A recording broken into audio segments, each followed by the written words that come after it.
Hello everyone and welcome back to my channel. ये है day 2 का सेकेंड वीडियो जो कि मैं आज अपलोड कर रहा हूँ।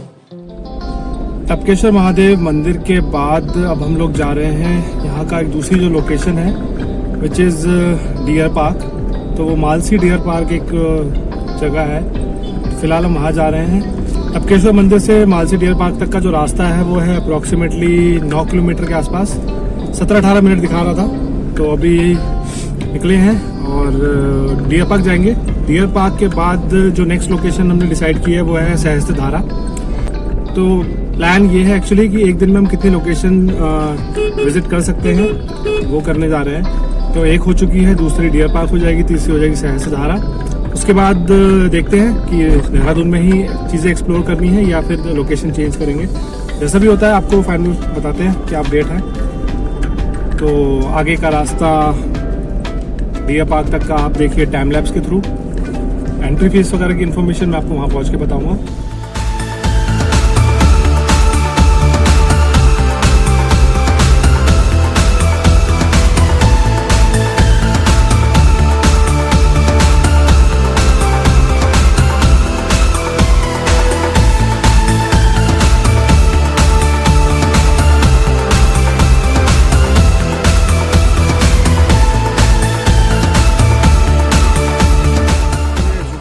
मेन गेट से एंट्री कर दी थी। तो ये पार्किंग स्पेस है। तो आप देख सकते हो पार्किंग स्पेस ये पूरा दिखा देंगे आपको। ये पूरा यहाँ का पार्किंग स्पेस है। सफिशिएंट अमाउंट में यहाँ पे गाड़ी खड़ी हो सकती है। तो आप चल रहे हैं जू के अंदर, आपको दिखाते हैं जू कैसा दिखता है यहाँ का। इसको भी इंजॉय करना है। ज़ू की जो एंट्री फीस है वो है 90 रुपीज़ इंक्लूडिंग ज़ू की एंट्री। प्लस आप वहाँ पे जो एनिमल्स देखोगे वो एक पार्ट अलग है, स्नेक्स वाला एक अलग पार्ट है, उसके बाद जो कैक्टस या गार्डन वाला जो पार्ट है वो अलग है। तो तीनों चीज़ों का जो कंबाइंड प्राइस है वो है 90 रुपीज़। फिर जू में एंटर होने के बाद हम लोगों ने कुछ बर्ड्स देखे जो कि रियल लाइफ में कभी शायद नहीं देखे थे।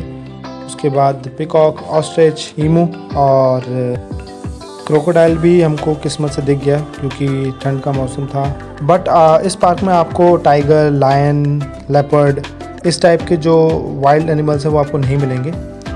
फिर हम चले गए स्नेक्स वाली कैटेगरी में जहाँ पे हमको काफ़ी डिफरेंट टाइप ऑफ स्नेक्स दिखे। बट कुछ जो छोटे साइज़ के तो नहीं दिख पाए, बट जिनको जूम करके देखा जा सकता था वो आपके सामने स्क्रीन पर हैं। सादा कैटेगरी के जो स्नेक्स है उसमें एक बार रसल वाइपर देखने को मिला था।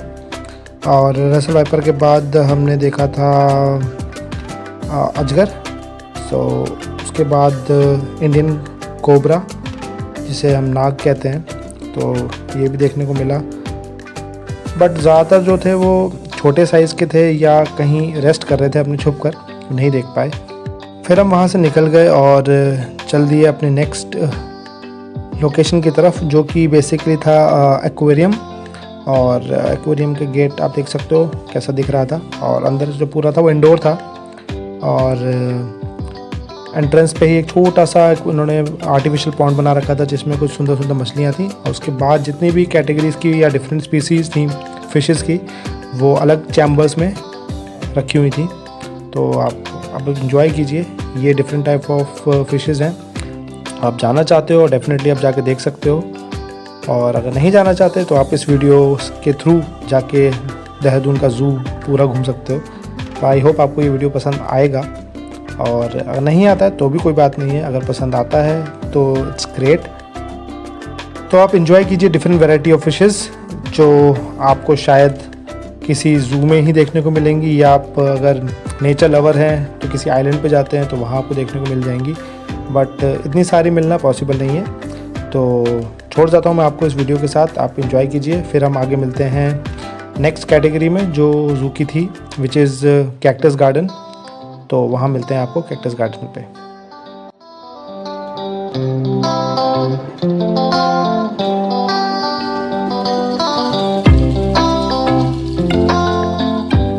तो एक्वेरियम से निकल के हम लोग चल दिए कैक्टस गार्डन की तरफ। जिस तरीके से वहाँ पे रास्ता डिज़ाइन किया गया है वो काबिल तारीफ़ है क्योंकि एक नेचर में एक ऐसा लुक देने का कोशिश की गई जिससे आपको लगे कि आप कुछ चीज़ें एक्सप्लोर कर रहे हो।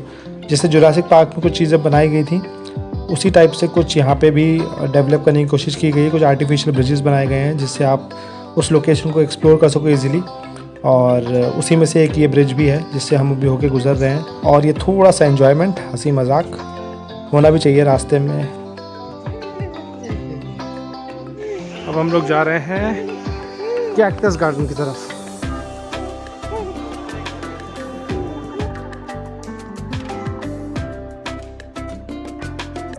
काफ़ी सारी और डिफरेंट वैरायटी ऑफ स्पीसीज़ थी यहाँ पे।